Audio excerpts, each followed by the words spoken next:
I pulled my coat tighter around myself as the wind howled outside the North Wind Hotel's lobby windows. The night shift had started 2 hours ago, and the place was dead quiet, except for the occasional creak of the old building settling against the February cold.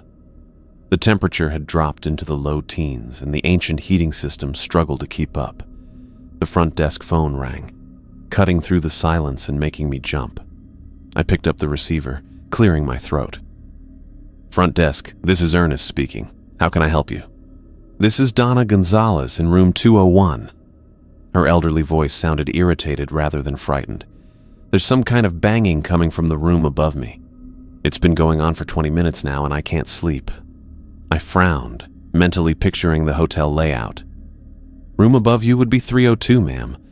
I'm very sorry about the disturbance." "Well, can you do something about it? It sounds like someone's moving furniture up there." That didn't make sense. Room 302 had been closed off for renovation since before I started working here 3 months ago. "I'll head up right away to check on it, Ms. Gonzalez. Thank you for letting me know." I hung up and grabbed my master key ring from the drawer. The weight of the keys felt reassuring in my hand. Protocol said I should call for backup when investigating disturbances, but at 2 a.m. with just me on duty, there wasn't really anyone to call.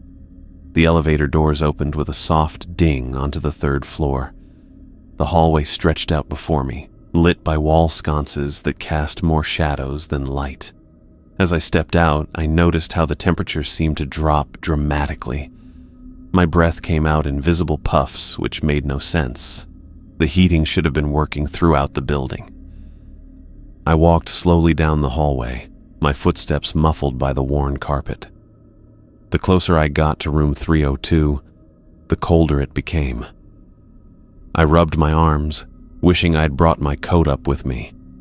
When I reached the door, I stopped short. It was slightly ajar, just an inch or so, with darkness visible beyond. That was impossible. This room was supposed to be locked and sealed until the renovation team came back in the spring. "Hello?" I called out, pushing the door open wider with my fingertips. "This is hotel management. Is someone in here?" The door swung inward with a long, drawn-out creak. The room beyond was pitch black except for the faint glow from the hallway light spilling in. I felt along the wall for the light switch and flipped it on. The overhead light flickered weakly, revealing a room that looked frozen in time. Plastic sheets covered what furniture remained. A fine layer of dust coated every surface. The air smelled musty and stale, with an underlying chemical odor I couldn't place. "Is anyone here?" I asked again, taking a cautious step inside. "The room is closed for renovations. You can't be in here." At first, I saw nothing unusual, just an empty, partially gutted hotel room. Then movement in the far corner caught my eye. A figure stood with its back to me, dressed in what looked like an old-fashioned hotel uniform. Not our current navy blue, but a darker, more formal style I'd never seen before. "Sir, you can't be in here. This area is off-limits to guests," I said, trying to keep my voice steady and professional. The figure turned slowly. I opened my mouth to speak again, but the words died in my throat. Where a face should have been was a horrific mess of melted flesh. The skin looked like candle wax that had run and then hardened in grotesque patterns. One eye socket was empty, the other held a cloudy, unseeing eye. What remained of the nose was just a hole in the center, and the mouth was a twisted gash. I backed up until I hit the wall, my heart hammering so hard I thought it might burst from my chest. The figure tilted what remained of its head, regarding me with that single cloudy eye. Then it spoke, and the sound didn't come from the ruined mouth. It seemed to fill the room from all directions at once. "Where is Charlotte Williamson?" The voice was raspy, like sandpaper on wood. "Have you seen her? She was supposed to clean this room." My legs went weak. I groped blindly for the doorknob behind me, unable to tear my eyes away from the thing in front of me. I don't know any Charlotte," I managed to stammer out. My fingers finally found the cool metal of the doorknob. The figure took a step toward me. She never came back. They said I did something to her. Another step. But I didn't. I would never hurt Charlotte. I yanked the door open and bolted into the hallway, not bothering to close it behind me. My feet pounded against the carpet as I ran toward the stairwell, too panicked to wait for the elevator. I threw open the stairwell door and took the steps 2 at a time, nearly falling several times. I burst into the lobby, ran past the front desk without stopping, and slammed through the main doors into the parking lot. The bitter cold hit me like a physical blow, but I didn't slow down until I reached my car. My hands shook so badly I dropped my keys twice before managing to unlock the door. Once inside, I locked all the doors and sat there, gasping for breath, my whole body trembling.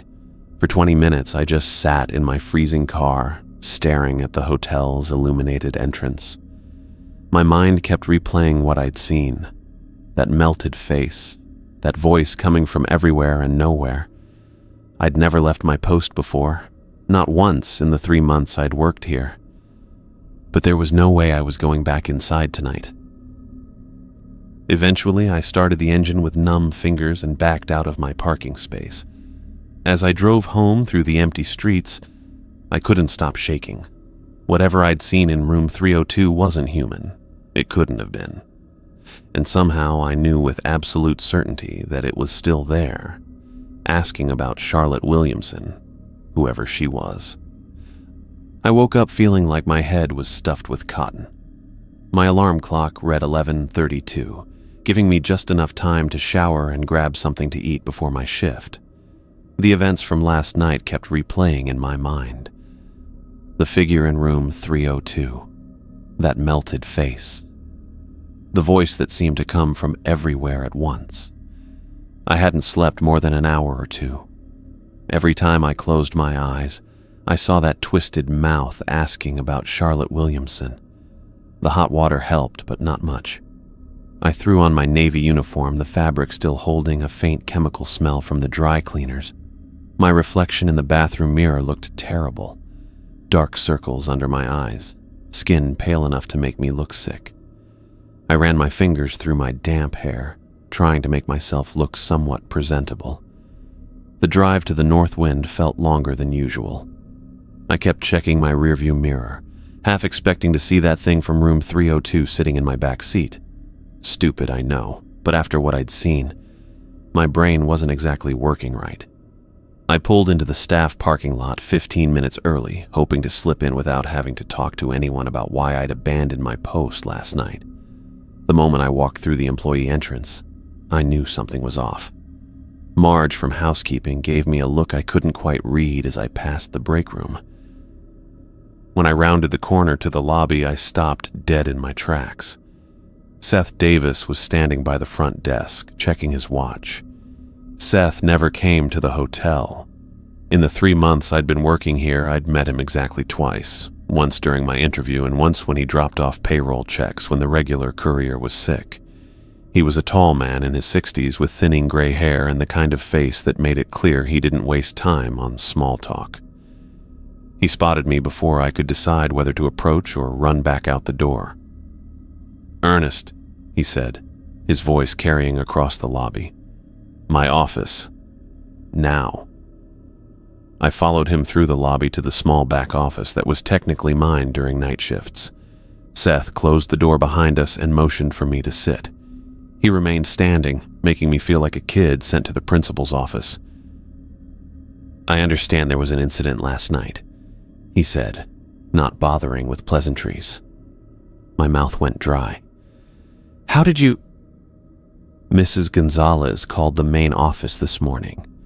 Said she found the front desk abandoned when she came down for her early flight. Said she had to call a cab herself."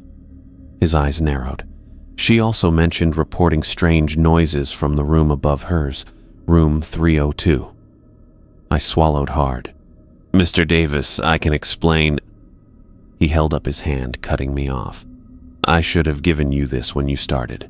He reached into his jacket and pulled out a manila envelope, sliding it across the desk toward me. "This is my fault. I got complacent. It's been quiet for almost a year." I stared at the envelope without touching it. "Go ahead," he said. "Open it." My fingers felt numb as I picked it up and broke the seal. Inside was a single sheet of paper with the hotel letterhead at the top. The title read, "Northwind Hotel Safety Protocols." Below were 5 numbered rules. 1. Never enter room 302 between midnight and 6 a.m. 2. If you hear a baby crying from room 124, do not investigate. Lock yourself in the nearest storage closet until the crying stops. 3. The lobby must be vacated between 8 p.m. and 9 p.m. on the night of a full moon. 4. If a man with a scar across his left eye asks for a room, tell him we're fully booked. If he calls you by name without seeing your name tag, check him into room 118 and call the police immediately. 5. Never look directly at your reflection in the mirrors of the 3rd-floor bathrooms. My hands started shaking as I read through the list a second time. "What is this?" I asked, my voice barely above a whisper. Seth took a seat across from me, suddenly looking older. "Survival instructions." "I don't understand." He sighed. "The Northwind has complications, things that don't show up in the standard hotel management training." I looked down at the paper again. "You're saying these things are real, that what I saw in room 302 was real?" Seth finished for me. "Yes, and you're lucky to be alive after walking in there at night. Most new managers don't make it past the first month." The chill that ran up my back had nothing to do with the office temperature. How many what? How many managers have you lost?" Seth looked away. 3 in the last decade. All of them ignored the rules. I put the paper down, trying to keep my hand steady. "And what exactly is in room 302? Something that used to be a man." Seth's voice was matter of fact. "Something that's been looking for Charlotte Williamson for almost 70 years. The name hit me like a punch to the gut. That's what it asked me. It wanted to know where Charlotte was. Seth nodded. "It always does." "Who is she?" "Was," Seth corrected. "Charlotte Williamson was a maid here in the 50s. Disappeared during her shift. They never found her body." I pushed back from the desk. "And you hire people to work here without telling them any of this?" "Would you have taken the job if I told you the hotel was haunted?" Seth asked, his expression unchanged. He had me there. I would have thought he was crazy. "Look," Seth continued, "follow the rules, and you'll be fine. Ignore them, and you won't last a week." He stood up and straightened his jacket. "I've got another meeting. Call me if there are any more incidents." With that, he walked out, leaving me alone with a list of rules and more questions than answers. I spent the rest of my shift in a daze, going through the motions of checking in guests and answering phones while my mind raced. The day manager gave me strange looks, but didn't ask why I looked like I'd seen a ghost. If she only knew. During my break, I pulled out my phone and searched for Charlotte Williamson Northwind Hotel. The first result was from the local newspaper archives. "Local maid missing, foul play suspected." The article was dated June 12, 1954. I skimmed through it, my heart beating faster with each paragraph. Charlotte Williamson, 22, had been working at the Northwind for just over a year when she vanished during her evening shift. She was last seen heading to the 3rd floor to clean rooms. Her purse and coat were found in the staff room, but Charlotte herself had seemingly disappeared into thin air. The article mentioned that police were questioning the night manager, Dylan Roberts, who had reported her missing after she failed to complete her rounds.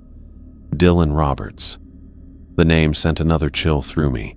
I searched again, this time for Dylan Roberts Northwind Hotel. The results made my blood run cold. A week after Charlotte's disappearance, Dylan Roberts was found dead in room 302. The cause of death was listed as suicide, but the details were strange. His face and upper body had been burned beyond recognition by some unknown chemical. The police speculated that guilt over Charlotte's disappearance had driven him to take his own life in such a horrific way. But the description of Dylan's injuries matched exactly what I'd seen last night. The melted flesh, the twisted mouth, the ruined eye. I closed the browser and leaned back in my chair, trying to process what I'd learned. The thing in room 302 wasn't some random ghost or hallucination. It was Dylan Roberts, still looking for Charlotte Williamson after all these years. And according to Seth's rules, Dylan wasn't the only thing haunting the North Wind. I folded the list of rules and tucked it into my pocket, knowing I'd be memorizing every word before my next shift. If Seth was right, and after what I'd seen I had no reason to doubt him, my life depended on it. I heard it when the clock on my computer ticked over to 10, a soft, distant cry that drifted down the hallway like a wisp of smoke. At first, I thought I'd imagined it, just the old hotel settling or the wind pushing against the windows. But then it came again, clearer this time.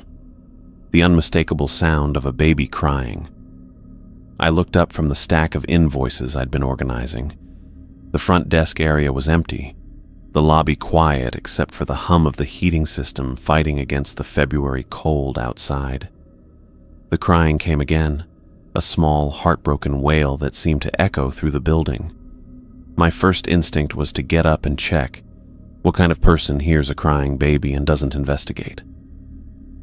I pushed back my chair and stood, then froze as my hand brushed against the folded paper in my pocket. The rules, Seth's rules. I pulled out the crumpled sheet and quickly scanned down the list until I found it. Rule number 2. If hearing baby crying from room 124, lock yourself in nearest storage closet until it stops. The crying grew louder, more insistent. My heart started racing as I tried to remember which room was 124. First floor, east wing. That matched where the sound was coming from. I shouldn't go look. I really shouldn't. But what if the rules were just Seth being paranoid? What if there actually was a baby in distress? What if someone had left their child alone in the room? The crying hitched, then broke into a desperate, gasping sob that made my chest tighten. It sounded so real, so genuinely distressed. I took 2 steps toward the hallway before catching myself. No, the rules weren't suggestions. Seth had made that crystal clear. 3 night managers dead in the past decade. This wasn't a joke or a test, it was survival. The nearest storage closet was down the hall past the break room. I grabbed my phone from the desk, switched on its flashlight, and hurried through the back office area. The crying followed me, somehow seeming both more distant and more present at the same time. I fumbled with my master key at the storage closet door, my hands shaking as the crying rose to a fever pitch. The lock clicked, and I practically fell inside, pulling the door shut behind me. My trembling fingers found the interior lock and twisted it. Darkness enveloped me as I turned off my phone's flashlight to save battery. The closet was tiny, barely big enough for the cleaning supplies, vacuum, and me. The air smelled of bleach and furniture polish. I slid down against the door until I was sitting on the cold tile floor, knees pulled up to my chest. I could still hear it. The crying penetrated the door like it wasn't even there. Minutes passed. 5. 10. The crying didn't stop. If anything, it grew more insistent, more desperate. I checked my watch in the dim light from my phone. 10:17. How long was this going to last? My back started to ache from sitting on the hard floor. The small space felt like it was getting smaller, the darkness thicker. I'd never been claustrophobic before, but being locked in a pitch-black closet while a phantom baby wailed was pushing me to my limits. It's not real, I whispered to myself, though the sound coming through the door certainly felt real enough. It's not real. 20 minutes in, sweat beaded on my forehead despite the cool air. My shirt stuck to my back. The crying had taken on a different quality now, less like a baby and more like Something else. Something using a baby's cry as bait. I checked my phone again. 10:32. The battery was at 60%. I turned it off completely to conserve power. The darkness pressed in around me. I closed my eyes, then opened them again, finding no difference. My breathing sounded too loud in the confined space. The crying continued, relentless. What would have happened if I'd gone to room 124? Would I have found an empty room like Seth implied? Or would I have found something waiting for me? Something that had claimed 3 night managers before me? I lost track of time in the darkness. My legs went numb. My mouth felt dry. Still, the crying continued, sometimes fading slightly only to return with renewed vigor. I checked my watch occasionally, the luminous dial the only thing visible in the pitch black. 10:47, 11:22. At 11:27, the crying stopped so abruptly that the silence felt like a physical blow. I held my breath, straining to hear. Nothing. Just the faint hum of the building systems and my own heartbeat pounding in my ears. I waited, counting the minutes on my watch. 5 minutes passed. Then 10. Nothing but silence.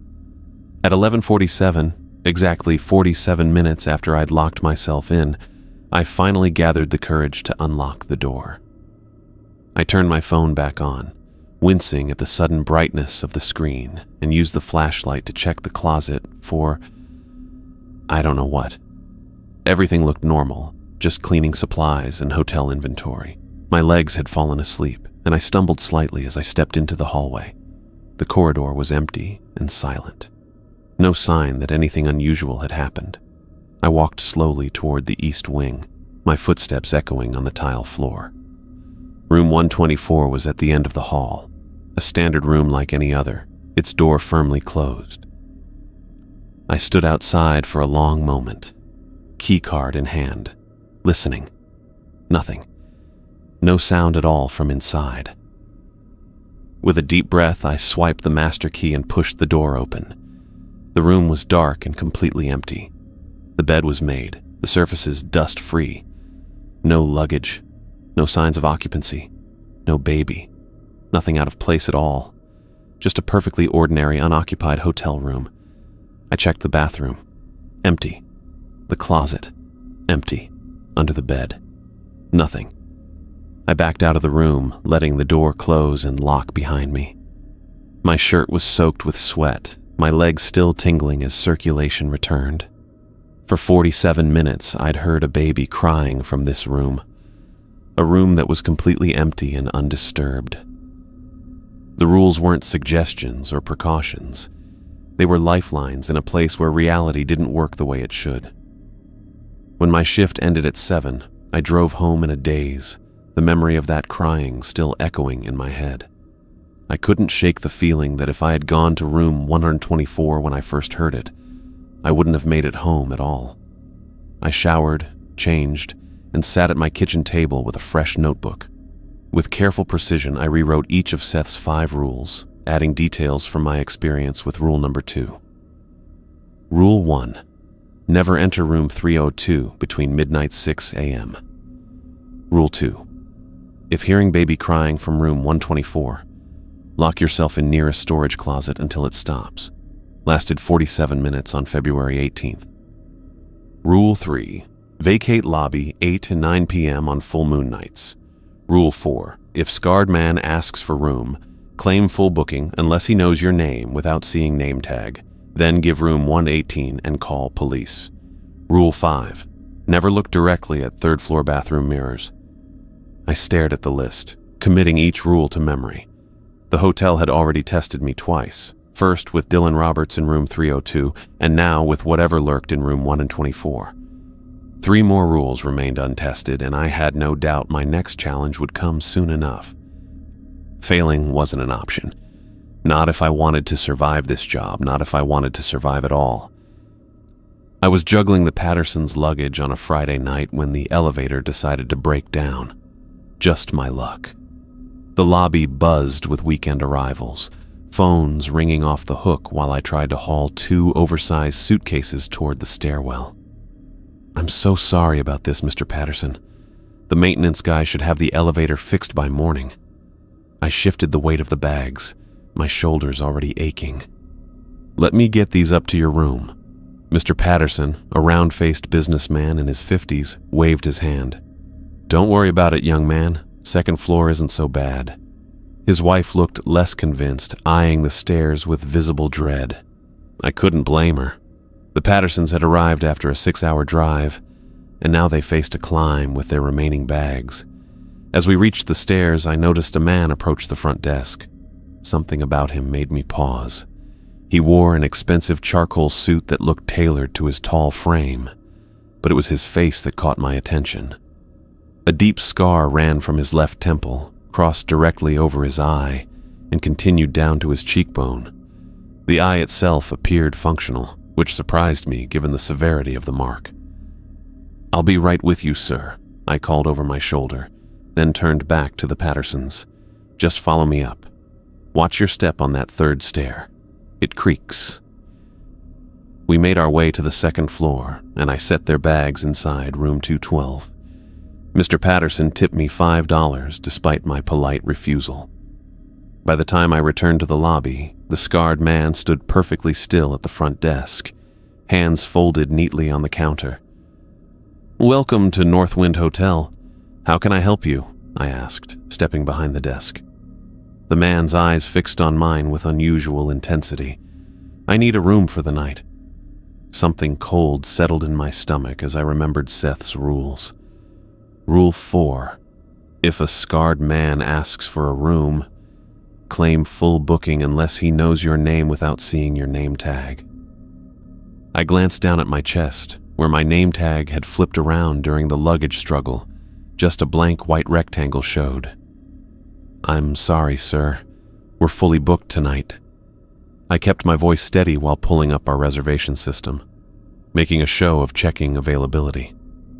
The man leaned slightly forward. "Are you certain? Perhaps you could check again. I only need 1 room. Any room will do." I shook my head. "I apologize, but with the convention in town, we've been booked solid for weeks." His lips curved into what might have been a smile, but it didn't reach his eyes. "That's disappointing, Ernest." My blood turned to ice. He'd used my name, my first name, despite having no way to see it. "Actually," I said, forcing myself to maintain eye contact, "I might have 1 room that just opened up. Let me check that for you." My fingers felt numb as I typed. "Yes, room 118 is available. How will you be paying tonight?" "Cash." He pulled out a money clip and peeled off several crisp $100 bills. I completed the check-in process mechanically, handing him a key card. "Room 118 is on the 1st floor, East Wing. Will you be needing assistance with luggage?" "No luggage," he replied, taking the key. "I travel light." As soon as he turned toward the east hallway, I picked up the phone and dialed the police. My hand shook so badly I misdialed twice. "This is Northwind Hotel," I whispered when the dispatcher finally answered. "We need officers immediately. We have a potentially dangerous individual who just checked in." The dispatcher asked several questions about the nature of the threat. I explained as best I could without sounding crazy. Suspicious behavior, concerning demeanor, possible threat to guests. "Officers will be there shortly," she assured me. I spent the next 20 minutes watching the hallway to room 118, making sure the scarred man didn't leave. An elderly couple entered the lobby, the Harrises, regular guests who stayed with us every few months. Mr. Harris, or Theo as he insisted I call him, waved cheerfully as they approached the desk. "Evening, Ernest. Got our usual room ready?" Theo asked. His wife Caitlin smiled warmly beside him. They were in their 70s, the kind of sweet couple who still held hands everywhere they went. "Yes, sir. Room 224 just as you requested." I returned his smile while keeping one eye on the east hallway. "Let me get your keys ready." As I processed their check-in, 2 police officers entered through the main doors. Officer Reeves, a tall woman with her dark hair pulled back in a tight bun, approached first. Her partner, Officer Morris, a stocky man with a close-cropped beard, surveyed the lobby with practiced eyes. "You called about a suspicious individual?" Officer Reeves asked quietly. "Yes, thank you for coming." I nodded toward the east wing. "Room 118, he just checked in about 20 minutes ago." "What exactly did this person do that concerned you?" Officer Morris asked. Before I could answer, movement from the hallway caught my attention. The scarred man emerged, walking directly toward us. The officers turned to face him. "Sir, could we have a word with you?" Officer Reeves called out, her hand resting casually near her holster. The man stopped, his eyes moving from the officers to me, then to the elderly couple. Something changed in his expression, a hardening, a focus that made the hair on my arms stand up. "Is there a problem?" he asked, voice eerily calm. "Just need to ask you a few questions," Officer Morris said, stepping forward. "Could I see some identification, please?" The scarred man reached slowly into his jacket. What happened next occurred so fast I barely processed it. Instead of a wallet, his hand emerged holding a knife with a blade that caught the lobby lights. He lunged past the officers, straight toward Mrs. Harris. Theo moved with surprising speed for a man his age, stepping in front of his wife. The knife slashed across his arm as he raised it defensively. Blood immediately soaked through his sleeve as he cried out in pain. Mrs. Harris screamed. The officers drew their weapons, shouting commands. I ducked behind the desk, spotted the fire extinguisher mounted on the wall, and grabbed it without thinking. I rushed forward as the scarred man raised the knife again. With shaking hands, I pulled the pin and squeezed the handle, blasting a cloud of white powder directly into the attacker's face. He staggered backward, momentarily blinded. Officer Reeves took advantage of the distraction, tackling him to the ground with impressive force. "Drop the weapon! Now!" For a second, it looked like they had him subdued. Then, with a strength that seemed impossible, the scarred man threw Officer Reeves off him. She crashed into a nearby coffee table, shattering the glass top. The man bolted toward the stairwell, moving inhumanly fast. Officer Morris fired a shot that missed, embedding in the wall as the stairwell door slammed shut. "Stay with them!" Officer Reeves shouted to her partner as she got to her feet and raced after the suspect. I rushed to the Harrises. Theo sat on one of the lobby chairs, clutching his bleeding arm while Caitlin pressed a handkerchief against the wound. "Are you okay?" I asked, kneeling beside them. "Just a cut," Theo grimaced. "Deeper than I'd like, but I'll live." Officer Morris called for backup and an ambulance while keeping his weapon ready. "What the hell just happened?" he muttered.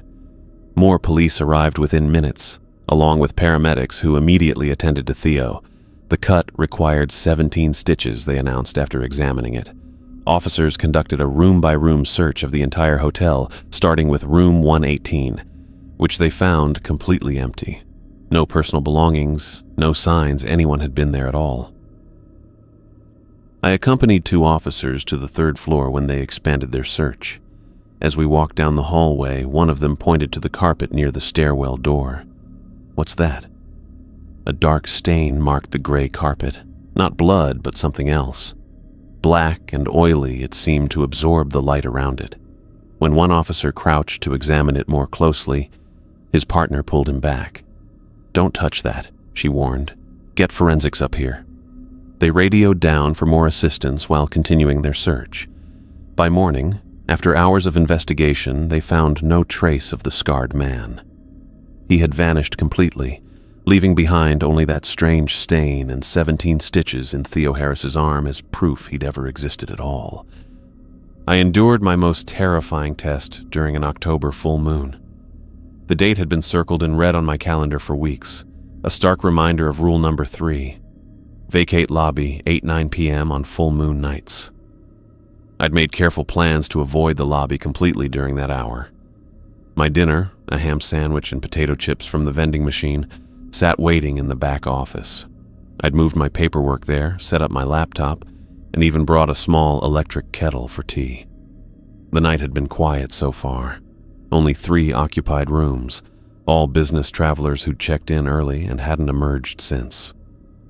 At 8:15, I poured hot water over a tea bag and settled in for 45 minutes of isolation. The back office wasn't much, just a desk, my chair, and filing cabinets, but it felt secure with its solid door between me and whatever roamed the lobby during full moons.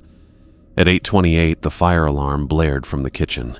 The harsh, pulsing wail made me jump, splashing hot tea across my hand. I hissed, wiping it on my pants as I stood. The alarm panel on the wall flashed red. Kitchen smoke detector 1. Shit, I muttered, staring at the clock. 8:29. I knew the protocol. Check the source of the alarm. Reset if false. Call the fire department if real. The kitchen was on the other side of the hotel, and the only way there was through the lobby. I pulled the rules list from my pocket, scanning Rule 3 again. Vacate lobby 8-9 p.m. on full moon nights. No exceptions, no explanation, but a fire alarm couldn't be ignored. If it was real, people could die. If it was false and I didn't reset it, guests would be forced to evacuate for nothing. I took a deep breath and opened the office door. The alarm continued its ear-splitting wail as I stepped into the hallway. Just a quick dash through the lobby, I told myself, maybe 30 seconds total. The moment I stepped into the lobby, every light went out at once. The alarm cut off mid-blare, plunging the space into absolute silence and darkness. 1 second, there had been fluorescent brightness and noise. The next, nothing. Not even emergency lights. The darkness was complete. A solid wall of black that seemed to press against my eyes. "Hello?" I called, my voice small in the vast space. No answer, no sound at all, not even the usual creaks and hums of the building. I fumbled for my phone in my pocket, but it wasn't there. I'd left it charging in the office. Then I heard it. Slow, deliberate footsteps from the direction of the east hallway. Tap, tap, tap. The sound of dress shoes on marble. I froze. The footsteps continued, measured and unhurried. Then another set started from the direction of the front doors. Tap, tap, tap. The same pace, different location. A third set began from the west hallway. They were circling me. My heart hammered against my ribs as I tried to orient myself. I'd come about 10 feet into the lobby. The front desk should be... I extended my hands, feeling nothing but air. The footsteps drew closer, coming from 3 different directions now. Following my instincts, I dropped to my hands and knees. The carpet felt rough against my palms as I crawled forward, hoping I was heading toward the desk. The footsteps adjusted, changing course. They knew where I was. "Ernest," came a whisper from my left. The voice was dry and brittle, like pages of an old book rubbing together. "Ernest Stone," came another from behind me, this one wet and gurgling. I kept crawling, my breath coming in short gasps. My hand hit something solid, the base of the front desk. I scrambled around it, pressing my back against the wood panel, trying to make myself as small as possible. The footsteps stopped. For a moment, I thought perhaps they'd lost me. Then something cold touched my shoulder. It felt exactly like skeletal fingers, hard, dry bone with no flesh to cushion it. The fingers pressed down, 5 distinct points of contact. I bit my tongue to keep from screaming, tasting copper as blood filled my mouth. "We see you, Ernest," the dry voice whispered, now directly above me. "We've been waiting," said the wet voice from my other side. I felt breath on my neck, cold and damp. It smelled of decay and stagnant water, like something that had been submerged for years. The whispers grew louder, more voices joining in, all saying my name in different tones, some pleading, some angry, some almost singing. "Please," I whispered, the word barely audible even to myself. The The skeletal hand moved from my shoulder to my neck, fingers positioning themselves over my throat. Another hand, this one feeling swollen and soft like waterlogged flesh, grabbed my wrist. A third hand, burning hot, pressed against my back between my shoulder blades. I closed my eyes, though it made no difference in the darkness. The blood from my bitten tongue filled my mouth. I swallowed it down, fighting the urge to vomit. The hands tightened their grip. The whispers rose to a crescendo, dozens of voices now, all around me, inside me. And then, at exactly 9 p.m., the lights returned. The sudden brightness stung my eyes. I blinked rapidly, disoriented. The hands were gone. The whispers silenced. The lobby stood empty and ordinary, with not a single thing out of place. The only sound was the quiet hum of the air conditioning. I remained behind the desk for several minutes, unable to move. My legs felt weak, my hands trembling so badly I had to press them against the carpet to steady them. My tongue throbbed where I'd bitten it and I could still taste blood. When I finally managed to stand, my knees nearly buckled. I grabbed the edge of the desk to stay upright, looking around the empty lobby. Everything appeared normal. The clock above the entrance read 9:05. I made my way back to the office on shaky legs. My phone sat on the desk, exactly where I'd left it. Next to it, the fire alarm panel showed all systems normal. No alerts, no triggered alarms. I sank into my chair, the reality of what had just happened washing over me. I'd narrowly avoided breaking another rule, and whatever punishment that would have brought, if I'd stayed in that lobby even a minute longer. I pulled out my notebook and added a note beneath Rule 3. Do not enter lobby under any circumstances during this time. Fire alarms during this period are false. My hand was still shaking as I wrote, the letters uneven and jagged. But I needed to remember. I needed to be more careful, because next time I might not make it to 9 p.m. I first noticed the changes 6 months after Seth handed me the rules. Nothing dramatic, just small things, like how I'd jump at the sound of ice dropping in the hotel's machine, or flinch when the ancient radiator pipes knocked. I wasn't the same guy who'd taken this job with a smile and a firm handshake. The worst part was the mirrors. I used to check my appearance without thinking, straighten my tie, fix my hair. Now I avoided my reflection unless the room was flooded with light. Too many shadows, and my brain would start playing tricks, showing me things that weren't there. Things with melted faces. I flicked on my flashlight as I walked to my car after my shift ended, scanning the empty parking lot. The beam cut through the darkness, illuminating patches of cracked asphalt. I never walked anywhere in the dark without it anymore. The weight of it in my hand was reassuring, a small barrier between me and whatever might be waiting in the shadows. My key fob chirped as I unlocked my car, and I slid inside quickly, locking the doors before turning the key. The engine sputtered to life, and I sat for a moment, taking a deep breath. Another night survived at the Northwind Hotel.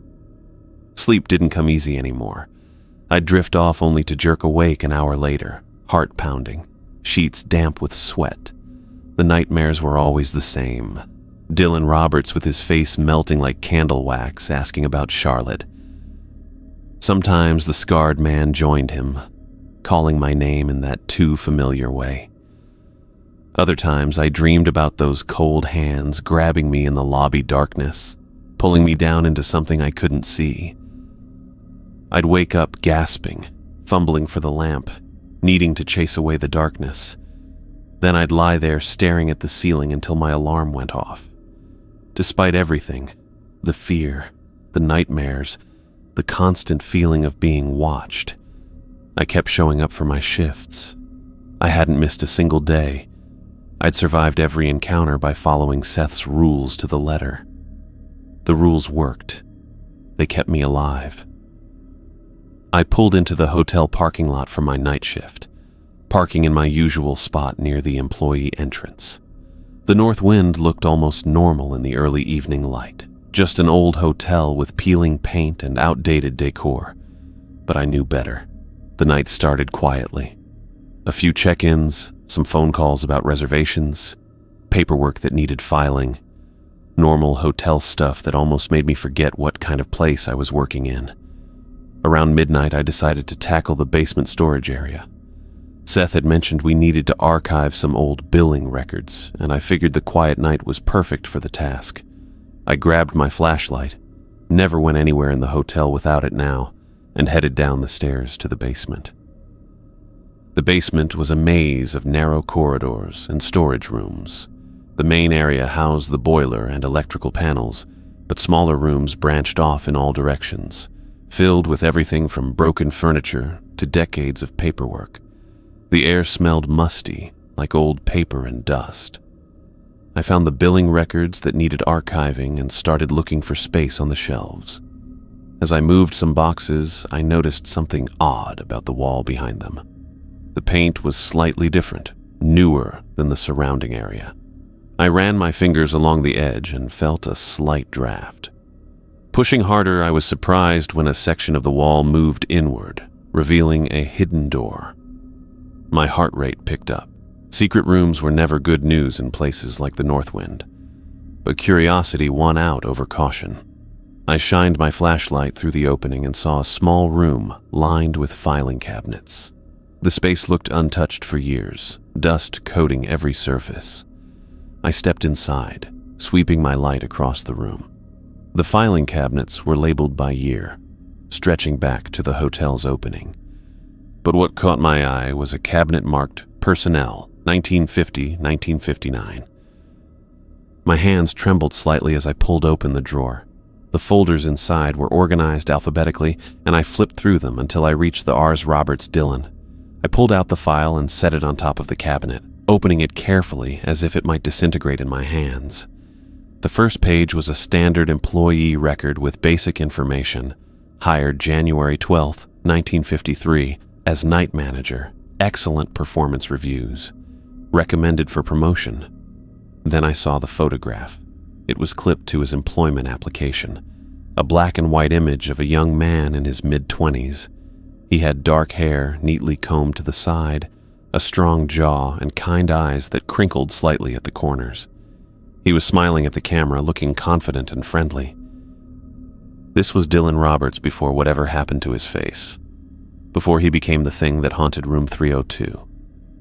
I kept reading, turning pages carefully. Most were routine. Pay stubs, vacation requests, performance evaluations. Then I found a personal information update form dated March 1954. Dylan had changed his emergency contact to Charlotte Williamson, listing her as his fiancée. My stomach tightened. They had been engaged.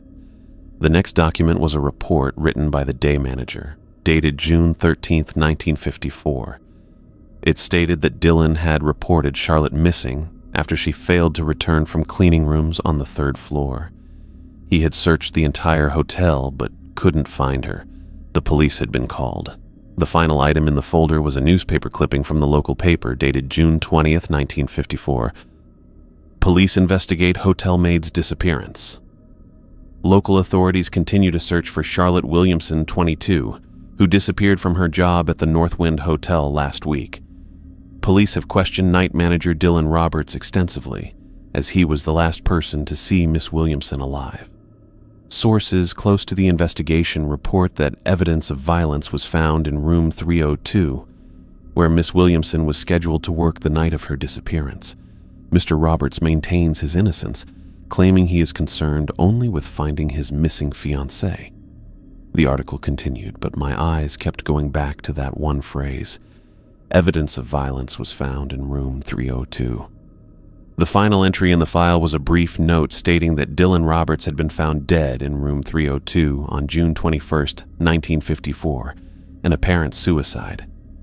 The cause of death was listed as chemical burns from an unidentified substance. The case of Charlotte Williamson remained open. I closed the file and leaned against the cabinet, my mind racing. The ghost in room 302 was looking for Charlotte. his fiancée who disappeared while cleaning that very room. But the police had found evidence suggesting Dylan might have been responsible for whatever happened to her. Was Dylan searching for Charlotte because he loved her and wanted to find her? Or was he trying to hide what he'd done to her? I thought about the melted face, the desperate way he'd asked about Charlotte. They said I did something to her, but I didn't. I would never hurt Charlotte. Who were they? The police? Hotel management? And was he telling the truth? I put the file back exactly where I'd found it and backed out of the hidden room, pulling the door closed behind me. The billing records I'd come down to archive sat forgotten on a nearby shelf. As I climbed the stairs back to the lobby, I couldn't shake the image of Dylan's photograph, the handsome young man with kind eyes who became the melted face horror that haunted the third floor. Something terrible had happened in this hotel almost 70 years ago, and it wasn't over. Charlotte was still missing. Dylan was still searching, and I was caught in the middle of their unfinished story. I was cleaning out one of the storage closets in the basement when I found it. The closet had been on my to-do list for weeks, a jumbled mess of cleaning supplies, old guest directories, and boxes of outdated letterhead from when the hotel changed logos 5 years back. My flashlight beam cut through the dusty air as I pulled out the last box from the bottom shelf. Something caught my eye behind where the box had been, a dark shape wedged into the gap between the shelf and the wall. I reached back, my fingers brushing against what felt like leather, and pulled. A small journal slid out, bound in cracked brown leather that had gone stiff with age. It was about the size of my hand, the kind people used to carry in coat pockets. I brushed off a thick layer of dust and opened the cover. The first page had a name written in careful cursive: Charlotte Williamson, 1953. My stomach dropped. I sat back on my heels, the cold concrete floor seeping through my pants as I stared at the name, Charlotte. The woman Dylan Roberts had been searching for since the 50s, the missing maid whose disappearance had haunted the hotel for almost 70 years. I flipped through the pages, finding entries about daily life at the North Wind. Charlotte wrote about difficult guests, other staff members, the weather. Her handwriting was neat and precise, the kind they used to teach in schools when penmanship mattered. I turned to the final pages, my heart beating faster when I saw the last entry was dated June 12, 1954, the day she disappeared. The entry started normally enough. Exhausted today. Mrs. Mitchell in 215 complained about her sheets again, though I changed them yesterday.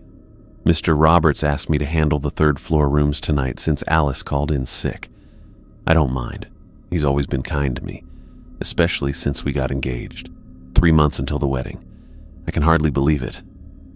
But then the tone changed. Something strange happened in 302 today. I was changing the towels when I noticed the vent cover was loose. When I went to fix it, I found an envelope hidden inside. It contained cash and a diamond brooch I recognized from Mrs. Holloway's description of what was stolen from her room last month.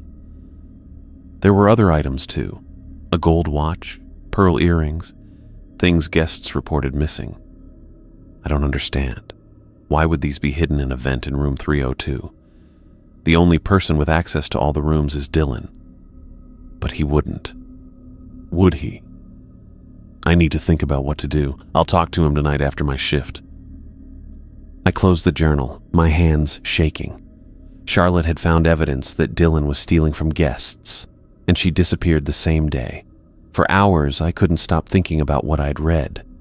I finished cleaning the closet mechanically, my mind replaying Charlotte's words over and over. By the time my shift ended, I'd made a decision. I took the journal home with me, breaking my own rule about never removing anything from the hotel. That night, I barely slept. I kept seeing Charlotte's handwriting in my mind, imagining her finding those stolen items, the confusion and hurt she must have felt. Sometime after 3 a.m, I finally drifted off. My next shift started at 10 p.m.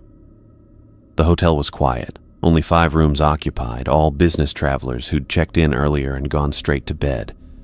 I sat at the front desk, the journal hidden in my bag beneath the counter. Every few minutes I found myself glancing toward the elevator, thinking about the 3rd floor. Around midnight I heard it, the sound of furniture moving overhead, a slow, dragging noise that seemed to come from directly above the lobby. Room 302. I knew I should ignore it. Every instinct told me to stay put, to remember what happened the last time I went up there. But Charlotte's journal weighed on me. She deserved the truth to be known. She deserved justice even 70 years later.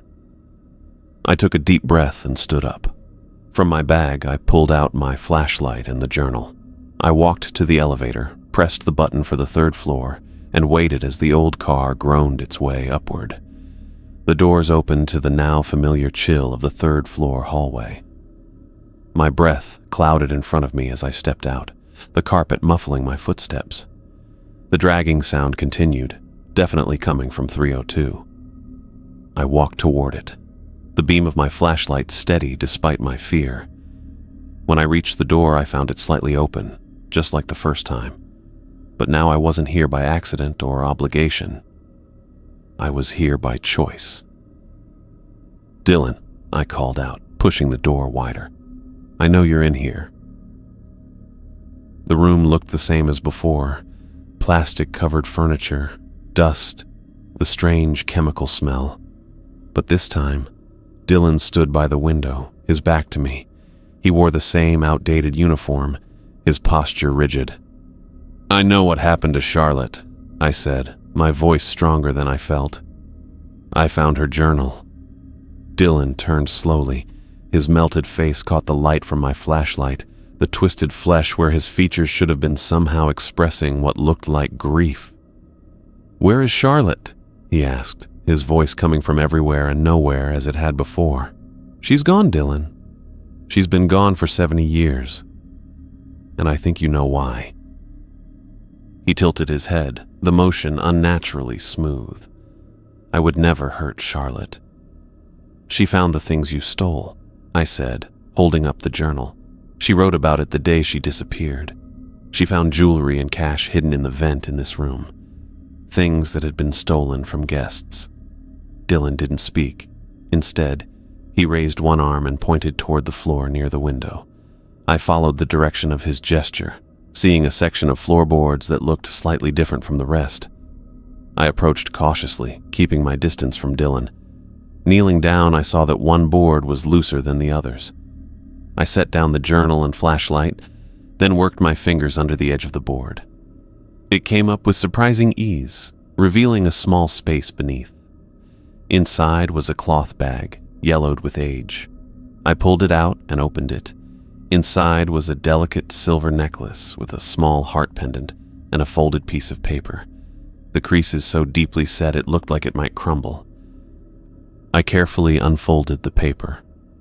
The handwriting matched Charlotte's from the journal. "I can't believe what I've discovered.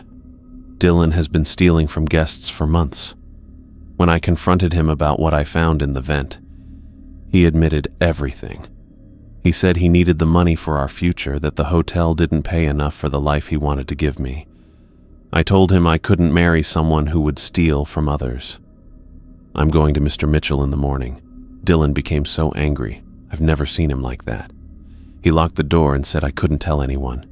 He had a bottle of something in his hand and said if I ruined his reputation, he would... The note stopped mid-sentence. I looked up at Dylan, understanding washing over me. The acid burns on his face, the missing maid. It all made horrible sense. "You killed her," I whispered. Dylan's form seemed to flicker, the air around him darkening.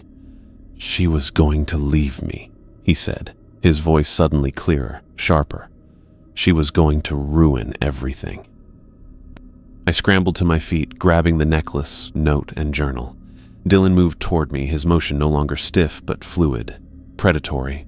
In his hand appeared a glass bottle filled with clear liquid. "No one believes me," he said. "They all think I hurt her, but she hurt me first." He lunged forward, the bottle raised high. I dodged to the side, feeling the rush of air as he missed me by inches. The bottle smashed against the wall where I'd been standing, liquid splashing and immediately eating into the wallpaper with a hissing sound.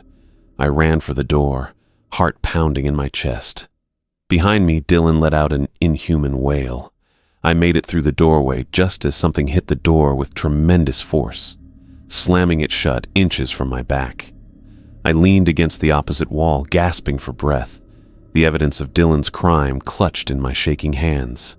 From inside room 302, I could hear Dylan's voice, no longer asking about Charlotte, but screaming her name over and over in rage. I brought Charlotte's evidence straight to Seth first thing the next morning.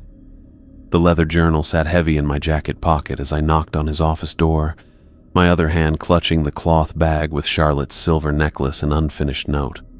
"Come in," Seth called. I pushed the door open to find him at his desk, reading glasses perched on his nose as he reviewed some paperwork. He looked up, taking in my disheveled appearance. "You look like you haven't slept," he said. "I haven't." I pulled out Charlotte's journal and placed it on his desk, followed by the cloth bag. "I found these." Seth removed his glasses, set them aside, and picked up the journal. He flipped through a few pages, his expression unchanged. When he reached the final entry, he read it carefully, then examined the necklace and note from the cloth bag. "You don't seem surprised," I said. Seth leaned back in his chair. "My grandfather owned this hotel when Charlotte disappeared." That caught me off guard. "Your grandfather? You never mentioned that." "Mitchell was my mother's maiden name. My grandfather was Harold Mitchell." Seth tapped his finger on Charlotte's final journal entry. "The Mr. Mitchell she mentions here." I sat down across from him, my exhaustion momentarily forgotten. "So you knew about Dylan and Charlotte all along?" "Not everything, but enough." Seth placed the items back on his desk. "My grandfather pushed the police hard to investigate Dylan. He was convinced Dylan had something to do with Charlotte's disappearance." "He was right," I said. "Dylan killed her. That note proves it." Seth nodded. "But without a body, the case went cold. Police searched the hotel, interviewed staff, but found nothing conclusive. Just that bottle of acid in room 302 and Dylan's body." "Why didn't you tell me this when you gave me the rules?" "Would you have believed me?" Seth asked. "That ghosts were real? That one was hunting for a woman he murdered? You needed to see it for yourself first." I rubbed my eyes. "So, what do we do now?" "Nothing's changed. Follow the rules. Stay alive." Seth gathered Charlotte's belongings and handed them back to me. "But I believe Dylan killed her and hid her body somewhere in this hotel. That's why he's still here. That's why she's still missing." I pocketed the items. "You think her body is still in the hotel after all these years? This place has a lot of forgotten spaces.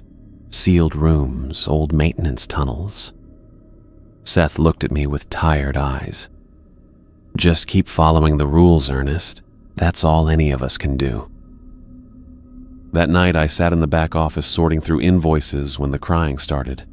It was 10 past 10, and the sound came from the East Wing, from room 124. The baby's wail was just as I remembered. Insistent, desperate, wrong. I reached for my pocket where I kept the rules, but stopped. Something Seth had said kept repeating in my mind. That's why she's still missing. Charlotte was missing. Dylan was searching. And something in room 124 cried like a baby. I stood up, went to the supply closet, and grabbed the container of rock salt we kept for icy walkways. Rule 2 said to lock myself in a closet when the crying started, but Seth's rules had another section I'd never tried, a way to address certain entities directly. The crying grew louder as I approached room 124. My hands shook as I poured a line of salt across the doorway threshold. The carpet absorbed some of it, but a visible white line remained. I took a deep breath and recited the words from memory. "You are known. You are heard. show your true self, or depart. For a moment, nothing changed. The crying continued, but then it shifted, warped and stretched until it transformed into a woman's sobbing.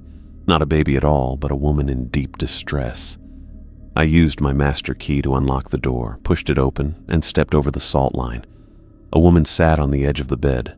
She wore a maid's uniform from another era, her dark hair pulled back in a neat bun.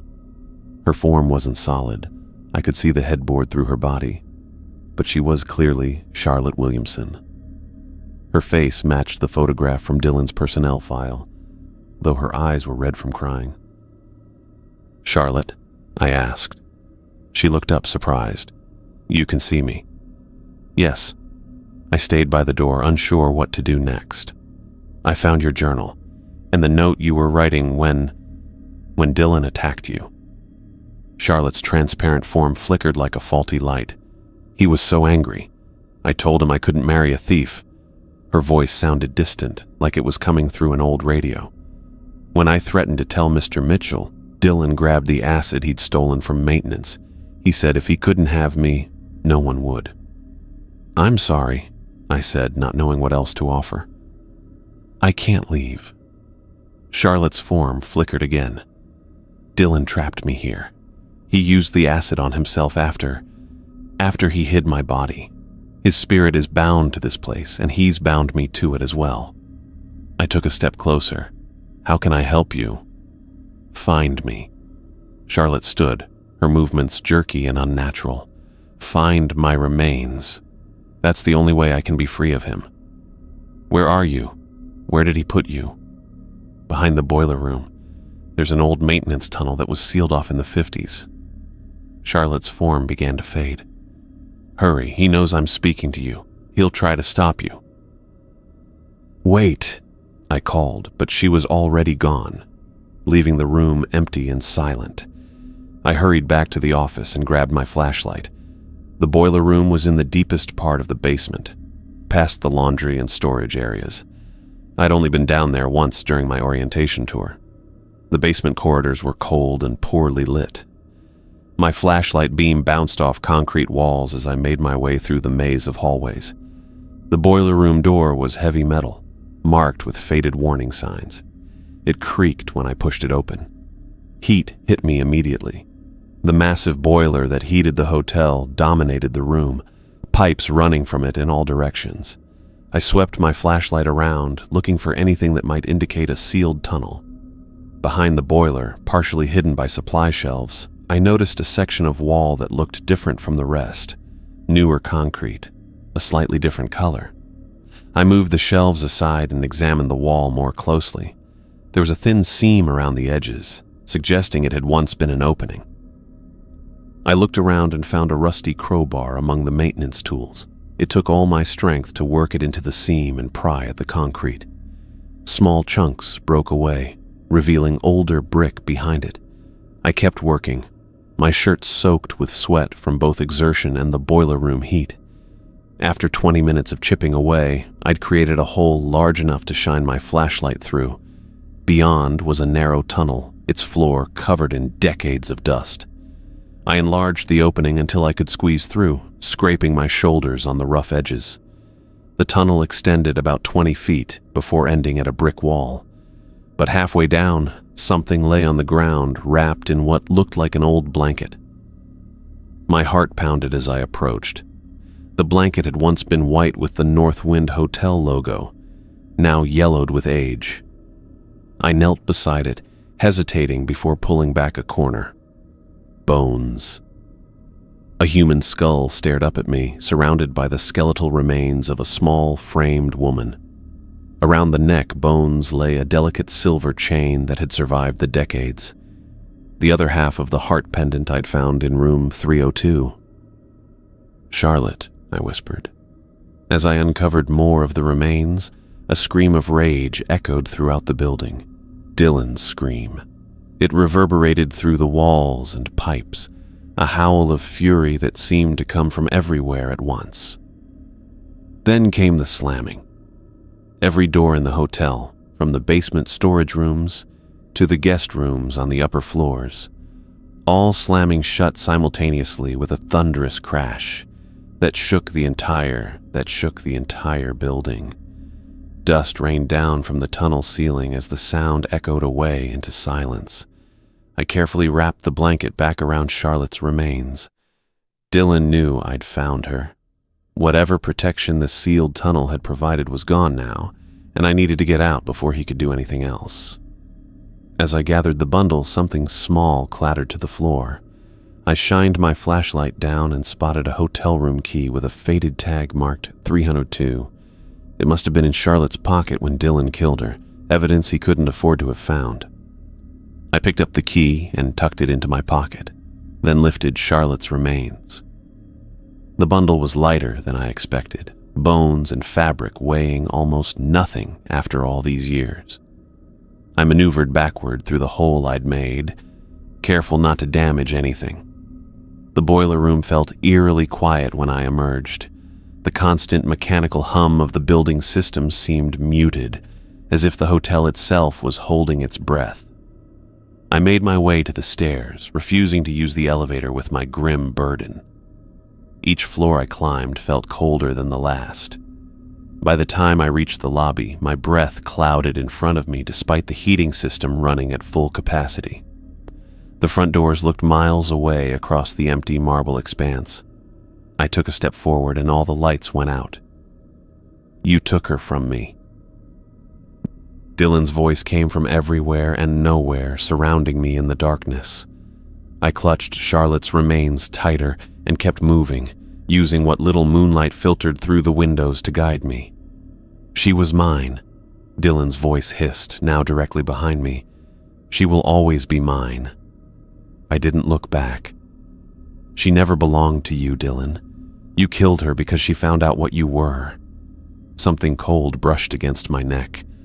I jerked away and quickened my pace. "Put her back," Dylan demanded, his voice distorting with rage. "Put her back!" The lobby furniture began to slide across the floor, scraping against marble as invisible forces pushed chairs and tables toward me, blocking my path to the door. A heavy vase flew from the reception desk and shattered against the wall inches from my head. I ducked and weaved between the moving obstacles, Charlotte's remains cradled in my arms. Just a few more steps to the door. "You can't take her?" Dylan screamed, his voice breaking into something inhuman. The temperature dropped so suddenly that frost began forming on the windows. "I won't let you." My hand reached the door handle just as something grabbed my ankle. I looked down to see a melted, disfigured hand emerging from the floor, fingers digging into my skin. I kicked hard, breaking its grip, and pushed through the door into the night air. Outside, the hotel's exterior lights flickered wildly. I hurried to my car, placed Charlotte's remains carefully in the passenger seat, and slid behind the wheel. My hands shook so badly I dropped the keys twice before managing to start the engine. As I pulled away from the Northwind Hotel, I glanced in my rearview mirror. Dylan stood in the doorway, his melted face contorted with fury, watching me take Charlotte away from him after 70 years. For a moment, our eyes met in the reflection, and I felt a promise in his gaze. This wasn't over. I drove straight to the police station, Charlotte's remains beside me, the hotel room key heavy in my pocket. It was time to end this. Time to bring Charlotte home and put her story to rest, even if Dylan Roberts never would. I sat in the police station lobby, my leg bouncing with nervous energy. The fluorescent lights buzzed overhead, casting harsh shadows across the worn linoleum floor. Charlotte's remains lay wrapped in the hotel blanket on the bench beside me, a small bundle considering the enormity of what it represented. "Mr. Stone?" A woman with short gray hair and a detective's badge approached. "I'm Detective Ramirez. Can you tell me what you've brought us?" I explained everything. The journal, the note, the necklace, and finally, the remains I'd found behind the boiler room. Detective Ramirez's expression remained professionally neutral as she called for evidence techs. They arrived with gloves and bags, carefully documenting Charlotte's remains while I completed my statement. "We'll need you to wait while we verify some details." Ramirez said, pointing me back to the bench. It'll be a while. Hours passed in that lobby. I checked my phone, 4:30 in the morning. My eyelids felt like sandpaper, but sleep was impossible. Every time I closed my eyes, I saw Dylan's melted face twisted in rage as I'd driven away with Charlotte. The station doors burst open and 2 officers rushed in, radio chatter crackling with urgency. "There's a situation at the Northwind Hotel," one said to the desk sergeant. "Multiple reports of breaking glass and disturbances." My stomach dropped. I knew instantly what was happening. I stood up. "That's where I work. I need to go there." Detective Ramirez emerged from a hallway. "Mr. Stone, we strongly advise against—" "You don't understand," I said, already backing toward the door. "I'm the only one who can stop this." Before anyone could stop me, I was outside, running to my car. The drive back to the Northwind took less than 10 minutes through empty streets. As I pulled into the parking lot, I saw the devastation. Every window on the first floor had been shattered, glass sparkling across the asphalt in the moonlight. I parked haphazardly and ran toward the entrance, ignoring the sharp pain as a piece of glass cut through my shoe into my foot.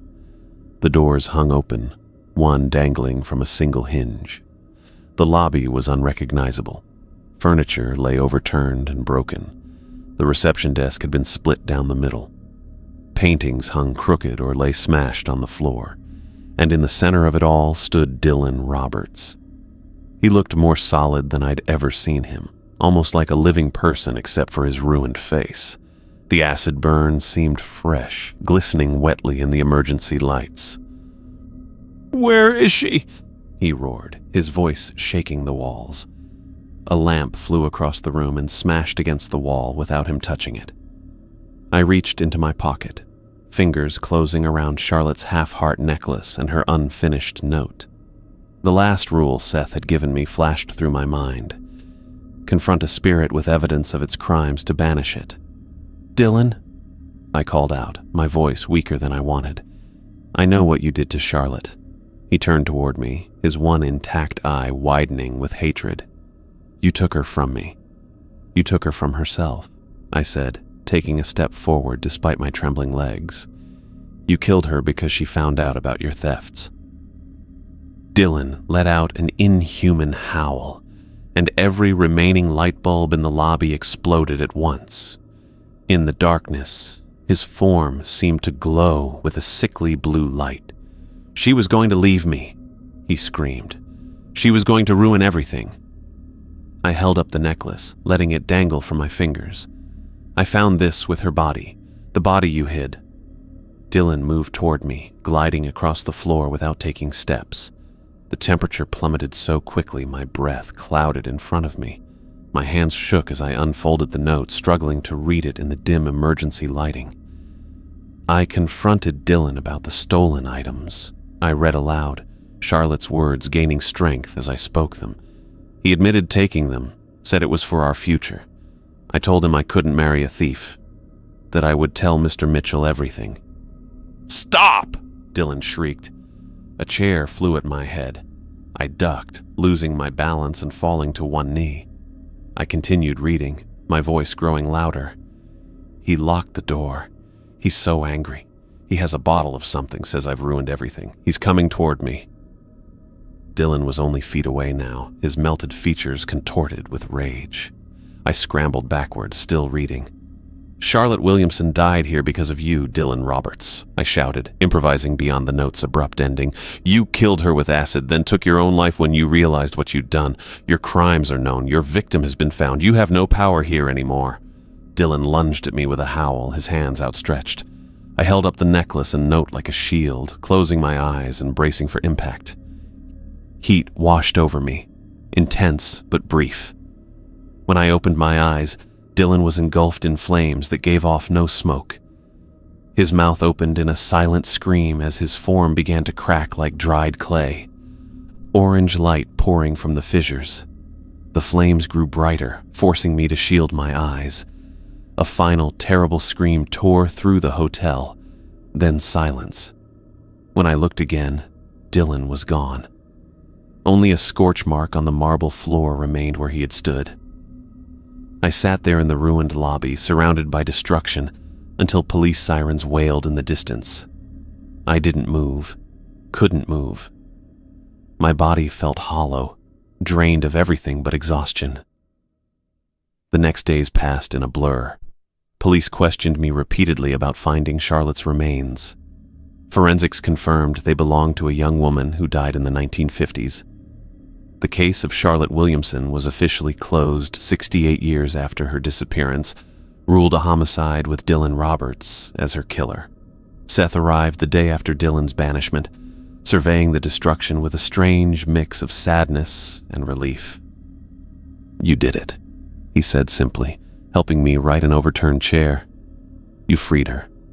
"And him," I added, thinking of Dylan's final moments. Despite everything, I felt a strange pity for him.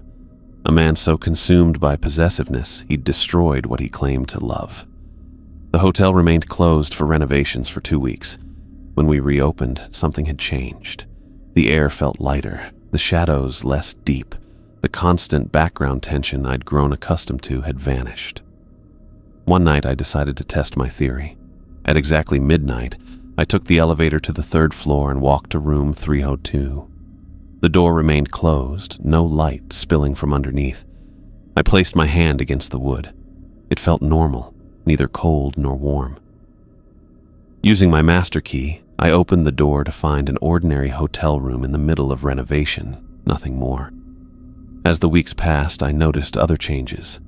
No baby ever cried from room 124 again. The full moon came and went with no strange occurrences in the lobby. Even the scarred man never returned to request a room. I kept working at the North Wind, though Seth offered me a generous severance if I wanted to leave. Something about the place felt like home now. I'd faced its darkness and survived. More than survived. I'd helped heal it. I didn't throw away Seth's rules, though. Instead, I framed them and hung them in the back office with my own addition at the bottom. Remember Charlotte Williamson.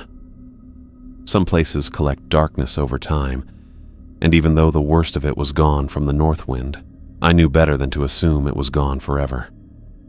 Each night, when I took my place behind the desk, I felt like more than just a night manager. I was the North Wind's protector now, its guardian against whatever might still lurk in its shadows. And for the first time since I'd started working there, I no longer jumped at every creak or groan of the old building. The hotel and I had both been haunted. Now we were both free, or as free as places with long histories ever truly get.